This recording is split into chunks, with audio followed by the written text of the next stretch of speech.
ईडब्ल्यूएसच्या जाहिरातीवरून मनोज जरांगेंनी सरकारवर जोरदार हल्लाबोल केलाय। ईडब्ल्यूएसचं पिल्लू कशासाठी, तुमच्याकडे ईडब्ल्यूएस कोणी मागितलं असा सवाल करत आपण आरक्षणावर ठाम आहोत असं स्पष्ट केलंय। तर मुख्यमंत्र्यांनी ईडब्ल्यूएस जाहिरातीचं समर्थन केलंय। जरांगेंनी दिलेल्या अल्टिमेटमनंतर ठाकरे गट आणि पवार गटानं सरकारवर टीका केली आहे। 40 दिवसांमध्ये आरक्षण हा सरकारचा नवा जुमला असल्याची टीका सुप्रिया सुळेंनी केली। तर सरकार आरक्षणाच्या मानसिकतेत नाही असं अनिल परब यांनी म्हटलंय। मराठा आरक्षण आंदोलक मनोज जरांगे यांनी संभाजीनगरमध्ये जाऊन आत्महत्याग्रस्त कुटुंबाची भेट घेतली। मराठा आरक्षणासाठी सुनील कावळेंनी आत्महत्या केली होती। जरांगेंनी कावळेंच्या कुटुंबियांची भेट घेऊन त्यांचं सांत्वन केलं, तेव्हा शोकाकुल कावळे कुटुंबियांनी हंबरडा फोडला।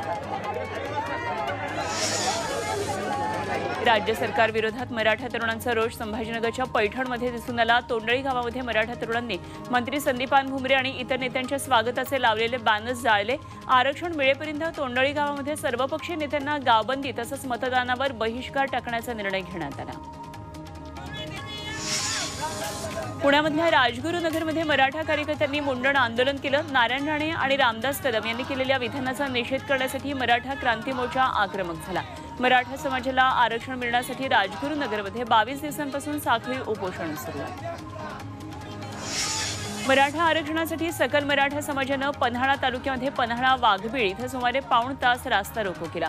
त्यामुळे वाहनांच्या लांबलचक रांगा लागल्या होत्या।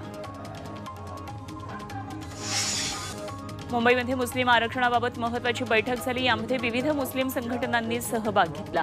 मराठा आरक्षणासोबतच मुस्लिम आरक्षणाचाही मुद्दा होता। मात्र सरकार मुस्लिम आरक्षणाबाबत काहीच बोलत नसल्याची टीका यावेळी करण्यात आली। आगामी काळात जातीय सलोखा कायम ठेवून आरक्षणाबाबत बैठका घेण्याचा या बैठकीमध्ये निर्णय झालाय। कुणाचा दसरा मेळावा होणार यावरून ठाकरे आणि शिंदे गटामध्ये दावे प्रतिदावे आणि आरोप प्रत्यारोप सुरू झालेत। आझाद मैदानावर जो होईल तो इव्हेंट असेल असा टोला ठाकरे गटानं लगावलाय।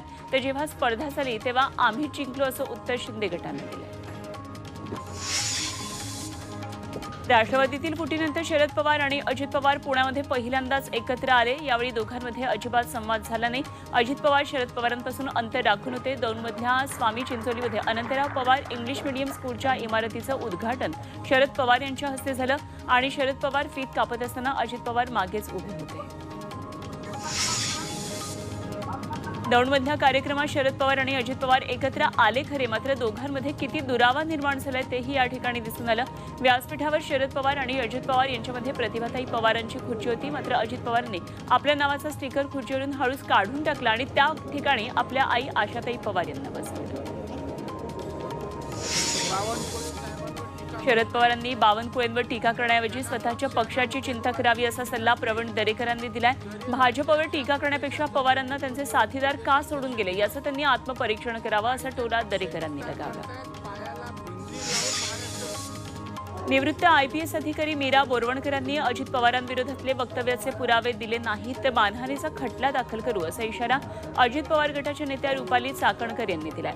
अजित पवार हे रोखठोक पद्धतीनं काम करणारे नेते असल्याचं त्या पुण्यामधल्या कार्यक्रमात म्हणाल्या।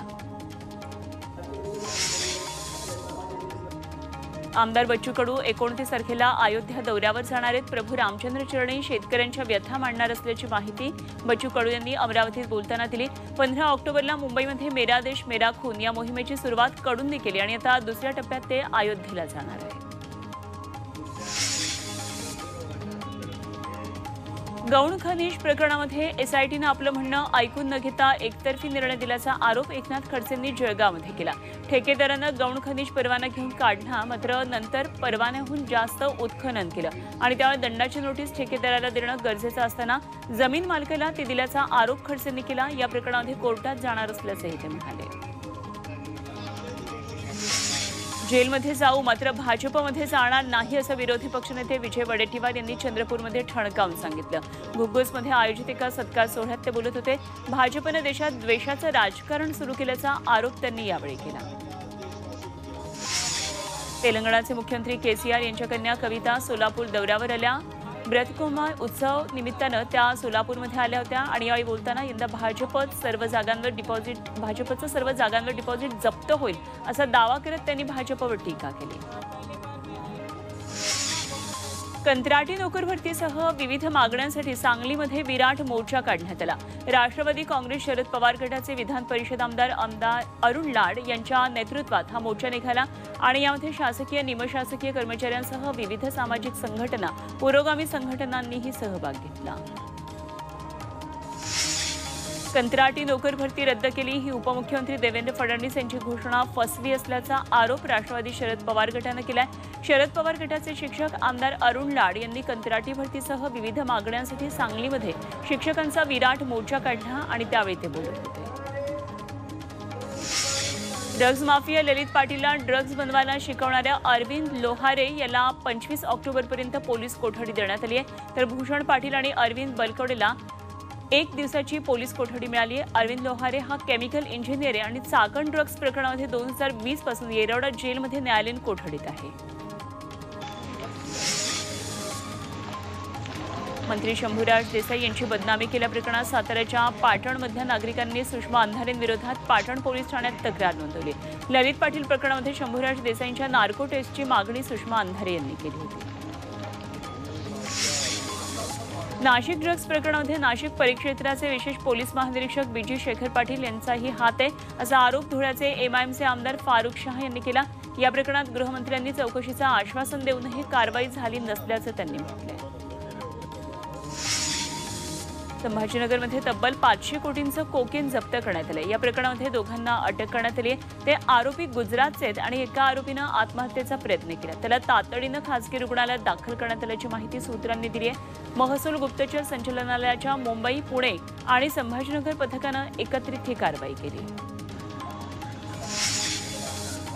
वाशिम नगर परिषदेकडून शहरातल्या मालमत्ता करामध्ये 26% वाढ करण्यात आली आहे आणि शहरामध्ये मूलभूत रस्ते, पाणी, स्वच्छता आणि पथदिवे या सोयीसुविधांचा अभाव असताना करवाढ केल्यानं वाशिमकरांनी संताप व्यक्त केला। हा निर्णय तात्काळ मागे घ्यावा अशी मागणी करण्यात येते। नवी मुंबई महापालिका शाळेमध्ये निषेध आंदोलन झालं। राज्य सरकारनं दत्तक शाळा योजना राबवून सरकारी शाळांचं खासगीकरण करण्याचा निर्णय घेतला आणि त्या विरोधात नवी मुंबई महापालिकेच्या विविध शाळांमध्ये पालकांनी एकत्र आंदोलन केलं। सरकारी निर्णयाविरोधात नाराजी व्यक्त केली।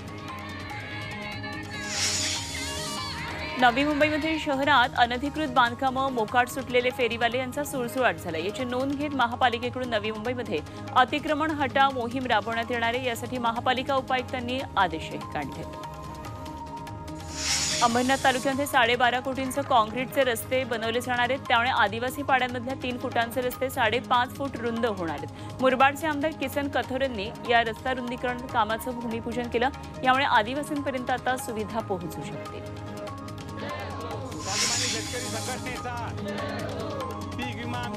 जळगावात स्वाभिमानी शेतकरी संघटनेनं अनोखं आंदोलन केलं। शेतकऱ्यांचे प्रश्न मार्गी लागत नसल्यानं गुवाहाटीच्या कामाख्या देवीच्या आरती करून सरकारचं लक्ष वेधण्याचा प्रयत्न केला। दिवाळी जवळ आली तरीही पीक विम्याचा प्रश्न मार्गी लागत नसल्यानं जळगावमध्ये शेतकऱ्यांनी आक्रोश व्यक्त केला। हवामान अनुकूल बियाणं संशोधनासह कधी कोणतं पीक घ्यावं याकरता देशातल्या 26 राज्यांमध्ये परंपरागत योजना राबवण्यात येते। यामध्ये शेतकऱ्यांना आपत्कालीन पीक नियोजनाची माहिती दिली जाणार आहे आणि यासाठीचं नियोजन केंद्रीय कृषी आणि शेतकरी मंत्रालयाअंतर्गत भारतीय कृषी संशोधन परिषदेनं केलं आहे। धुळे आणि नंदुरबारमध्ये सोयाबीन पिकावर रोगाचा प्रादुर्भाव झाला। यावर्षी कमी पावसामुळे आधी शेतकरी अडचणीत सापडलेत। त्या सोयाबीन पिकावर मोझॅक रोगामुळे बळीराजा आर्थिक संकटात आलाय। या नुकसानीचे तात्काळ पंचनामे करण्याची मागणी शेतकऱ्यांनी केली। ऐन दसऱ्याच्या काळामध्ये झेंडूच्या फुलांना योग्य बाजारभाव मिळत नसल्यानं फुल उत्पादक शेतकरी अडचणीत सापडलाय। गेल्या वर्षी याच फुलांना 100 रुपयांपेक्षा अधिकचा भाव मिळत होता, मात्र यावर्षी फुलांना किलोला 50 रुपये भाव मिळत असल्यानं फुल उत्पादक नाराज झाले। दुष्काळी परिस्थितीवर मात करत जगवलेल्या झेंडूच्या फुलांना नाशिकच्या मनमाड बाजार समितीमध्ये किलोला अक्षरशः 10 ते 15 रुपये इतका भाव मिळतोय। त्यामुळे फुल उत्पादकांचा उत्पादन खर्च निघणं अवघड झालंय, तर फुल विक्रीमधून दसरा दिवाळी सण गोड होण्याचं बळीराजाचं स्वप्न भंगलंय। महेश कोठारेंनी सांस्कृतिक कार्यमंत्री सुधीर मुनगंटीवारांची भेट घेतली। या भेटीचा फोटो त्यांनी सोशल मीडियावर शेअर केलाय। छत्रपती शिवरायांच्या वाघनखांबाबत यशस्वी करार केल्याबद्दल अभिनंदन करण्यासाठी त्यांनी मुनगंटीवार यांच्या पर्णकुटी या सरकारी निवासस्थानी त्यांची भेट घेतली।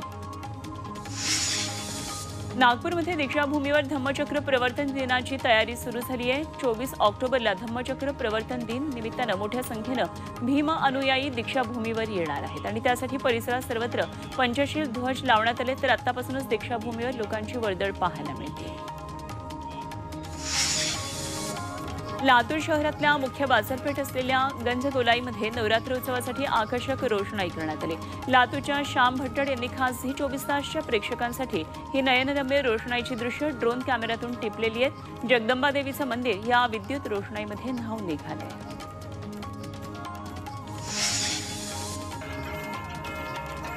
सांगलीमध्ये पारंपरिक विचारांना फाटा देत वेगळ्या पद्धतीनं नवरात्रोत्सव साजरा करण्यात आला. तासगाव तालुक्यातल्या नवी चिंचणी भैरववाडी गावामध्ये योगिता मानेंच्या परिवर्तन ग्रुपनं विधवा महिलांचा सन्मान केला.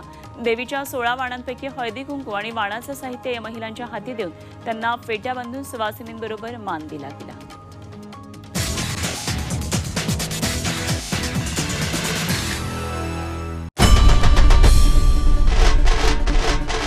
आई भवानीचा गजर म्हणजे झी 24 तास.